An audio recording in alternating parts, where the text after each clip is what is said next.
KMES English Medium Junior College welcome its students for 17th online lecture of psychology for chapter 4 cognitive processes. For the topic learning.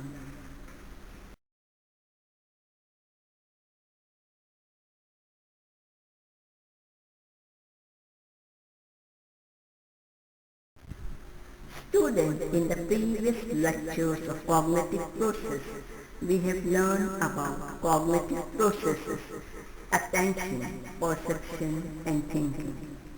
In that we have seen that cognitive processes are all higher level functioning of the brain by which we become aware of and understand the world around us. Cognitive processes are studied in the branches of psychology called cognitive psychology. The process like sensation, attention, perception, learning and thinking are the example of cognitive process. In this chapter, till now, we have studied about attention, perception and thinking. We have seen that attention is the process of focusing on one or few objects, person or stimuli from among many from the field of awareness. We have seen that attention is a mental process of bringing few stimuli into the center of awareness out of many stimuli present. In attention perception, we have seen that perception is the process of assigning meaning to the information that we receive about the environment. We make use of both top-down process and bottom-up process while perceiving. There are various laws that govern perceptual grouping like proximity, similarity, continuity, closure, etc. Lastly, we have seen about thinking. We have studied that thinking involves mental activity that use various cognitive elements and processes that are involved in manipulation of information resulting in problem solving, reasoning, decision making, judgment, etc. The core elements which are used while thinking are mental representation, concept, stigma and the use of language. Students, in today's lecture, we are going to study about another process of cognition, that is learning. Students, coming to the topic of today's lecture, that is 4.5 learning and its subtopic, that is 4.5.1 meaning and definition of learning. Coming to the second topic, that is 4.5.2 processes of learning. There are 4 processes of learning that we are going to study in this chapter. Learning by classical conditioning, learning by operant conditioning, learning by cognitive processes, learning by assimilation and accommodation, and the last one, learning by observation. Last one, learning by observation, is being omitted for this academic year 2021.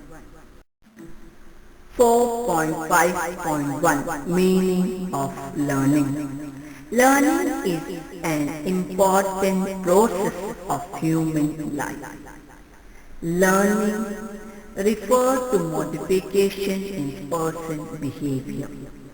It is acquired of new behavior. We think that whatever we study and learn in school and college is learning. But in psychology, the concept of learning is not used in narrow sense. Rather, it is used in a wider meaning. Ask a student what he means by learning, and he would tell you that is what I do. He means by learning what goes on in school and college. He may even agree that one learns to play games, but he would be surprised if you tell him that what we do and what we do not do is due to learning. The process of learning is taking place continuously from birth to death. Learning is an universal experience. Child learn to wear clothes, write, cycle, etc. As they grow up, they even learn to drive a motor car, scooter, computer. Also, they may learn social norms, traditional values, habits, adjustment to changing social environment, etc. If we study the principle of learning, we come to know that the different mental processes. In short, it is necessary to study the principle of learning for describing the nature of human behavior. So, the meaning of learning is, you might think of learning in terms of what you need to do before an upcoming exam or acquiring new skill like dancing or cycling, but it is only a small segment of vast learning process, which composed of many things in life, including school learning, learning various skills, learning about the places and people and many more things. Let's understand the definition of learning. 4.5.1 Definition of learning. According to Morgan and King, learning can be defined as any relatively permanent change in the behavior that occurs as a result of practice or experience. Thus, learning is a key process of human behavior. It refers to change in behavior which takes place as a result of practice and experience. The term learning stands for any relatively permanent change in behavior, which is due to experience or practice. Sometimes behavioral change takes place due to use of drugs or fatigue, and such changes are temporary, and hence these changes are not included in learning. This definition gives more emphasis on the change in behavior which brings due to practice and experience.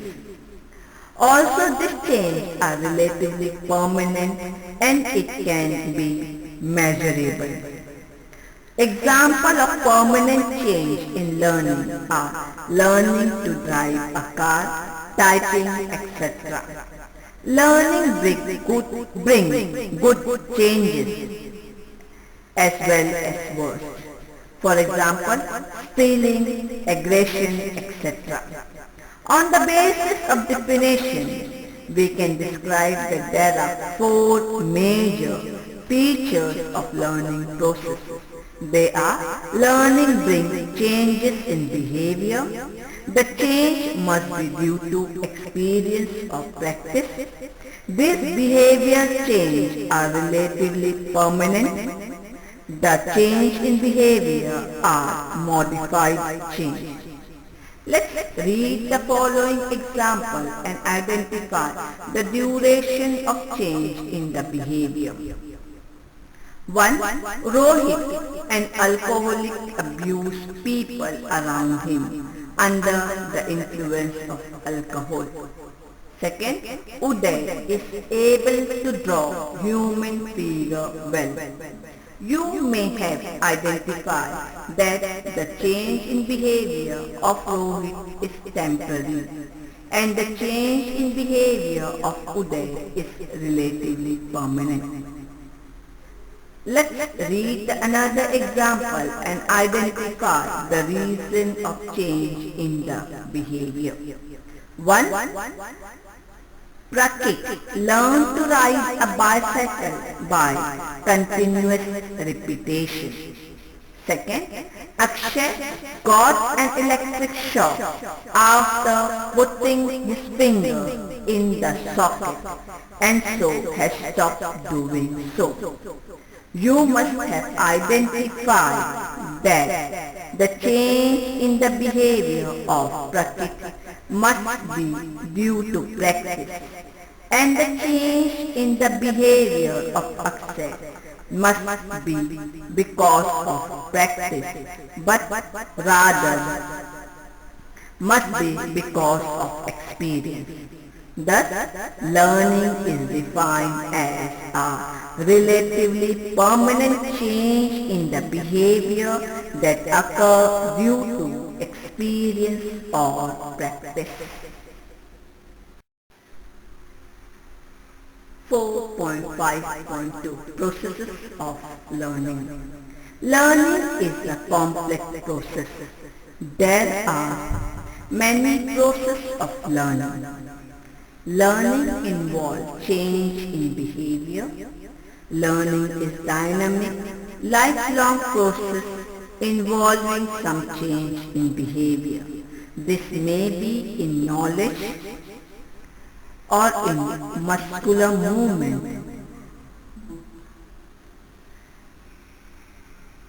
Second, the change in behavior is due to experience or practice. Learning occurs due to an interaction between an individual and his environment. Learning includes only those changes that can be replaced by new experience. Behavioral change which are temporary cannot be called learning. We can assume that learning has occurred by observing a change in the learner behavior, as learning cannot be seen directly. The learning process takes place in various ways, by observation and imitation, by trial and error, by insight and by conditioning. We will now study some type of learning. That is, learning by classical conditioning, learning by operant conditioning, learning by cognitive process, learning by assimilation and accommodation. So, coming to this topic, let's study each of these four topics in detail. Learning by classical conditioning. Learning by classical conditioning was explained for the first time by a Russian psychologist Ivan Pavlov in the year 1928. Pavlov, through this experiment on a dog, he tried to explain the classical conditioning. Let's look at the experiment that was done by Ivan Pavlov. Pavlov was studying the digestive process of a dog. The sight of the food resulted in salivation being produced in a dog's mouth. However, Pavlov noticed that the sound of the footsteps of a person bringing the dog food was enough to result in the dog salivating. In the actual experiment, the dog was placed in a soundproof room and the food was given mechanically. A bell was rung and immediately the food was presented. After few repetitions, the sound of the bell by itself imitates a salivary reflex, that is conditioning. Pavlov thus noticed that initially there was no salivation on the sound of the bell, but when the ringing of bell was paired with the food presented for a few times, an association was formed. Finally, the sound of the bell resulted in conditioned response, that is salivation. There are following concepts in the classical conditioning. Unconditioned stimuli. It is the stimulus which is biologically certain to give rise to the response. It is called as natural stimulus. Unconditioned response. It is the response produced naturally by the unconditioned stimulus. Reflex like. Conditioned stimuli. It is the stimulus that is originally neutral, but after pairing with the unconditioned stimulus, evoke a similar response. Conditioned response. It is a response produced by the conditioned stimulus after the stimulus substance. The representation of classical conditioning experiment is as follows. Before condition, food is the unconditioned response and bell is no salivation. During condition, bell plus food lead to salivation. After condition, bell itself leads to salivation.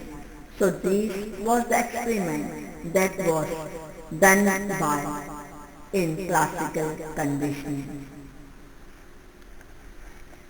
In our daily life, we learn many things by classical conditioning. For example, when a small child is given an injection, he starts crying due to pain. A small child slowly understands that whenever he visits the doctor, he is given an injection.